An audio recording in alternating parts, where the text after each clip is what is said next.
సత్యం వద నహి సత్యాత్ పరో ధర్మ. సత్య సంభాషణ కంటే వేరొక ముఖ్య ధర్మం లేదు. సత్యం జ్ఞానమనంతం బ్రహ్మ. సత్యం బ్రహ్మస్వరూపం. స్నానము, సంధ్యావిధి, సత్య సంభాషణములను సేవిస్తూ ధన్యులవ్వండి అని శ్రీ శంకర భగవత్పాదులు ముఖ్య సందేశాన్ని అనుగ్రహించారు. సత్యం వద, నీవు చెప్పిన చేసిన పనిని దాచక చెప్పడమే సత్య సంభాషణము.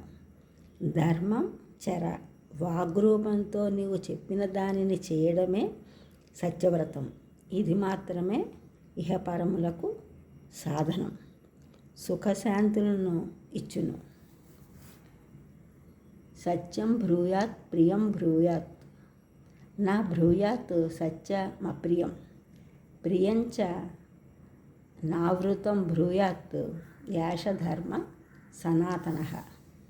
సత్యమునే పలుకువలెను, ప్రియమునే చెప్పవలను. సత్యమైనను అప్రియమును పలుకవద్దు. మనస్సుకు సంతోషం పెట్టు అసత్యమును చెప్పవద్దు. ఇదే సనాతన ధర్మం.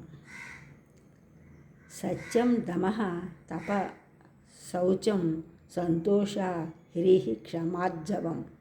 జ్ఞానం శమో దయా ధ్యానం యాష ధర్మ సనాతన.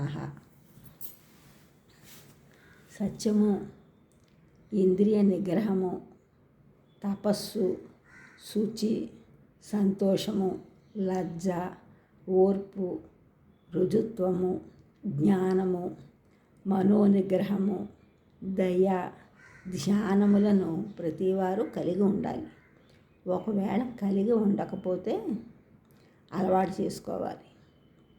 ఇది మాత్రమే మన సనాతన ధర్మం.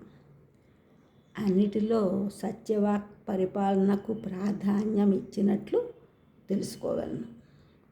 ఈ ఛానల్ చూసిన అందరూ కూడా సబ్స్క్రైబ్ చేయండి, షేర్ చేయండి, లైక్ చేయండి, కామెంట్ చేయండి. సబ్స్క్రైబ్ చేసిన అందరూ కూడా కృతజ్ఞతలు. షేర్ చేసినారు, లైక్ చేసినారు, కామెంట్ చేసిన అందరికీ కూడా ధన్యవాదములు.